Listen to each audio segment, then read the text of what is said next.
What's up, guys? Welcome to the 10th episode of Shredheads. Today we're going to be reviewing Of Mice and Men's newest album, Earth and Sky. This is a pretty great album, but first I want to just say a little bit of metal news. There's not that much going on right now. I mean, some people would probably disagree with that statement, but While She Sleeps just released a new single, and that was pretty interesting to me because they already released an album this year. So 2 bands this year have done that. Bring Me the Horizon released their album this year. And then they released a single. Fever 333 did the same thing. Yeah, right. Yeah. This isn't really a common thing for metal to do, which it's kind of cool. Well, I feel like, okay, so I've discovered some new bands too. Like, I think we could add that to our metal news as well. Yeah. So I discovered this band called Unity, Texas. They're actually pretty good. They're like rap mixed with hardcore. And it was actually pretty badass. Like, they only have like 8,000 monthly listeners, but I was listening to a few songs and it's pretty good. Yeah, there's a lot of small bands out there that don't really get the recognition that I don't want to say deserve, because a lot of times you really look into a band and the reason they're not popular, there's some legitimate reasons. But I do feel like there are some underrated bands out there. Prison. Yeah, which we've reviewed. And then Silent Planet, and we've talked about them before too a little bit. So with Silent Planet, I actually did check out that song Nervosa. Really good. Panic Room's really good. What I like about them is it's very poetic when he's talking. Like, it's more of like he's like talking, basically just singing. He's like screaming a poem. That's basically what he's doing. Sorry, I kind of have a dick in my throat. I'm a little sick today. Shit, let's just get into this album, yeah? Hell yeah. So the first track is Grave Dancer, and that's probably one of my favorite songs on the album. Okay, that song's badass. Got a badass breakdown. Yeah. But like you said when we were talking about it earlier, there's kind of like multiple breakdowns in the song. Yeah. Kind of like The Flood. One of my if you listen to their album The Flood, and which I kind of think the album Earth and Sky, the newest album, really brings a lot of sound from The Flood into it, and it also mixes Restoring Force in there a little bit. And if you listen to The Flood, they have like 4 breakdowns in every song, which is pretty awesome. One of my favorite songs, The River by Wage War, does that. It's like the entire time, it's like, oh, here's another fucking breakdown. I was listening to Wage War last night. Stitch. Dude. That's such a good song. God. I wish that their newest album, I wish it was better. Yeah. I felt like it was kind of generic. And there was a few good songs on it. I'm not going to lie. Yeah, I think, was it Prison? Prison was a good song. And I think there's like Me Against Myself or something. I don't know. I found it kind of weird that Prison released Still Alive, and they have a song called Wage War, and then Wage War has a song called Prison. Yeah. I don't know if there's any connection, but I don't think there is. I don't think there is, but it's kind of funny. Yeah, and then the second song is As We Suffocate. Have you listened to that one at all? I have, but to be honest, I don't know. I don't remember it. Like, it's got like a pretty decent chorus, and I don't know. It's kind of one of the ones that blends in my opinion, on this album. It's not like a standout. But then the third track, Taste of Regret, is my favorite song on the album. Really? Yeah. Yeah, so they released that as, I think, the 4th single. I like think the chorus. They had a lot of singles. I honestly like the chorus of the song. Yeah. It's a pretty good song. Yeah. And then, let's see. So they started releasing singles for this album, I want to say, over a year ago. Is that right? I think so, because they released Mushroom. Or was it? Yeah, it was Mushroom Cloud the first single? And then they had How to Survive, or maybe it was the other way around. Maybe. Yeah, anyways. Didn't they release Earth and Sky before that album too? Yeah, so they had like, let's see, at least 4 singles before they released the album, which is, personally, I'm not really a fan of that. I don't like when they release so many singles. Well, yeah, like Tool only released 1 single. Yeah, and then they released the album. I kind of like that, but at the same time, I kind of like it when they release like 1 song and then another song, and they do like 4 singles. But I prefer that they only release 1 or 2 singles. Wow. Strong. Yeah, the chorus is really badass. I like Taste of Regret. Every time I think about the words you said, I'm reminded just to bite my tongue instead. Till every last lyric's left covered in red, because the taste of blood is better than the taste of regret. That's fucking, I don't know. It's a great song. Yeah. And they have a lot of I'm good not songs really in this sure album. what it is exactly about, but like, Yeah, I haven't really listened enough to the entire album to figure out exactly what these songs are about, but I just know that the guitar is pretty fucking badass, and then the screams are pretty badass. He does like this growling thing. In Earth and Sky, I think it's like towards the end of the song, like the very last part of the song, he has this growl, and it's badass. I will say, I mean, I love Austin Carlisle, and I do miss him, but I feel like this album, and like, I don't know, I kind of said this to you before, but sorry, got a tick in my throat. I feel like this album is well produced, and Definitely. the screams are good, the vocals are really good. The lyrical writing's actually really good too. Yeah, they got. I think it might honestly be one of their best albums. And Yeah. I'm not trying to like, because I love Austin Carlisle, like I said, and I do miss him, but I feel like this album, the way they've evolved, this album is definitely a banger. Like It really honestly. is, because their album Defy, it kind of just seemed like if you listen to Restoring Force, and which I Yeah. love that album, don't get me wrong, Yeah. but that's where a lot of people will consider them like selling out. I don't think that. I think it was just a solid fucking album. I don't. Okay, I don't really believe in the idea of selling out. Yeah, I feel like, okay, like when what Metallica did, for example, and I get it, I'm wearing a Metallica shirt, but look at this guy. Yeah, okay. I love their first 3 albums. Metallica's great with their first 3 albums, but after that, they kind of went downhill because Cliff Burton died, and they got rid of Dave Mustaine, you know. I mean, so much shit happened, and it just went downhill from there.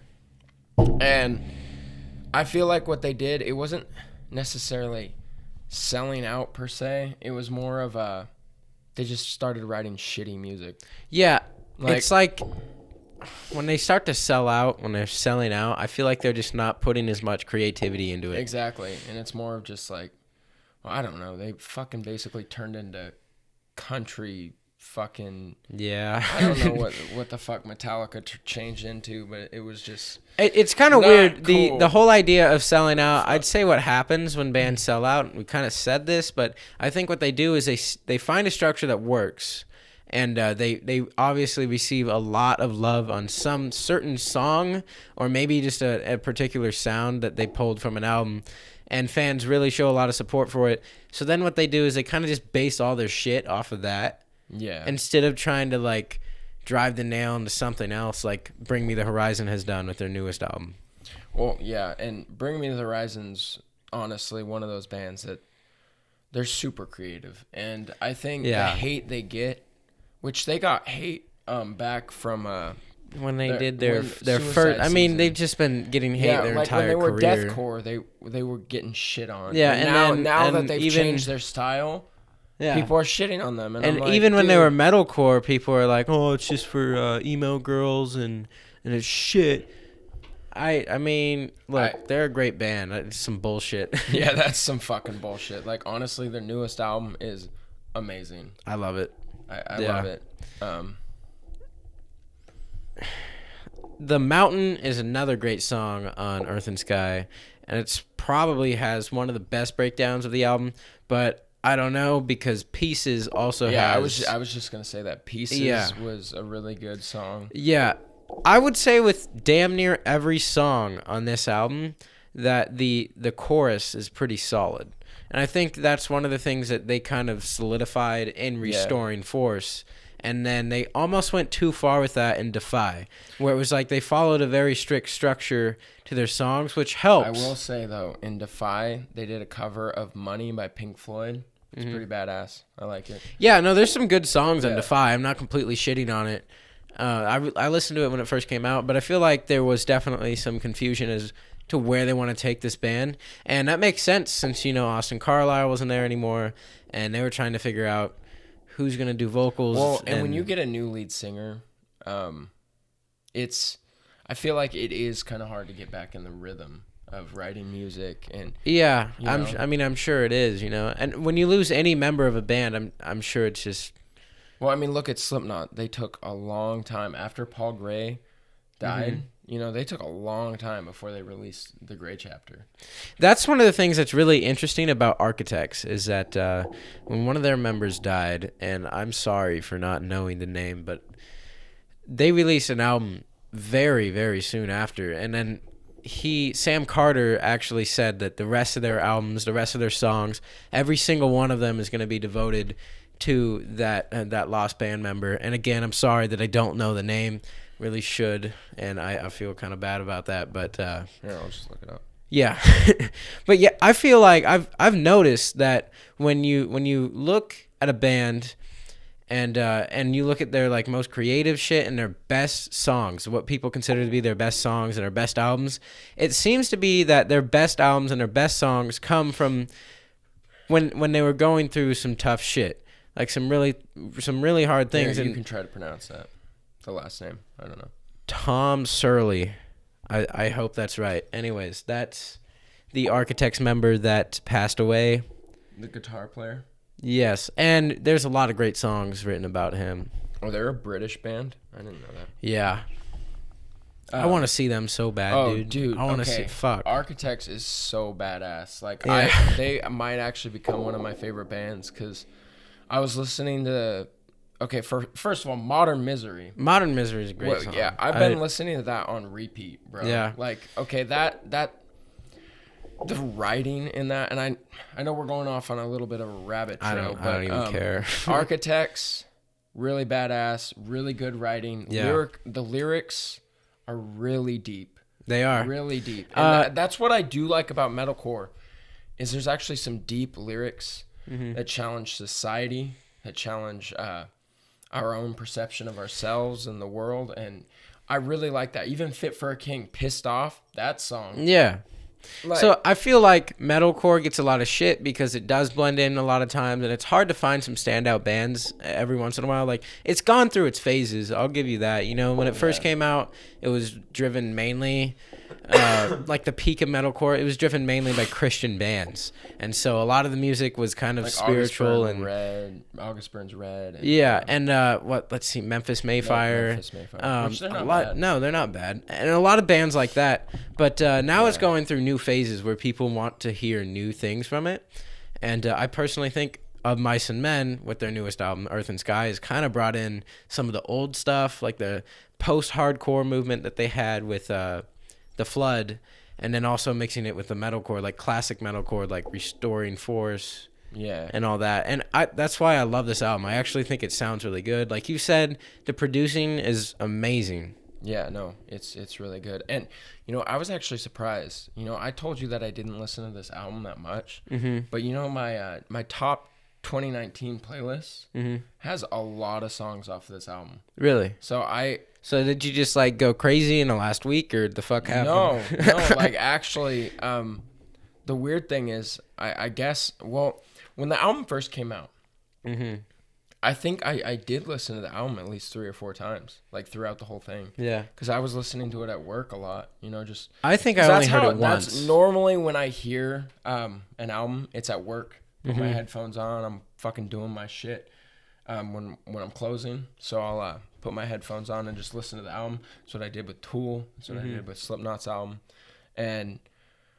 yeah, I think I get a lot of listening time when I'm at work. Yeah, but probably. I think one reason that I didn't think that I listened to it that much because you didn't like devote time just to it. Yeah, you know? exactly. Like it was kind of just in the background. It was kind of just in the background. Yeah, and my Spotify, like, top artists and all that of the year, and the top artists of the year and the top songs of the year, Beartooth and Grandson were in there. And I don't know, they filled up most of it, which is kind of weird. And then I really thought about it, and it was because of the same reasons where I'd listen to them at work all the time. Yeah, Issues was my top artist of the year, which I'm not surprised. I listen to Beautiful Oblivion a lot. And then that kind of led to a rabbit trail of listening to Headspace, listening to their self-titled album. I listened to their EP, Black Diamonds. And yeah, honestly... Yeah. Yeah, I mean, it's a it great makes album. sense why Issues was my most listened to. But here's the thing. I do listen to Tool more, like definitely. But that's it's on iTunes, yeah. So I normally listen to it on there. Yeah, exactly. Like Tool Yeah. wasn't even on my top artist or top songs for Spotify. Yeah. But I listen to them a lot, so that's kind of It's kind of like just Slipknot because- too, because yeah. most of their stuff is on my iTunes too. exactly. So yeah, I mean it's not like completely accurate, but So, yeah. But normally I don't even think about like listening to Tool on Spotify for some reason.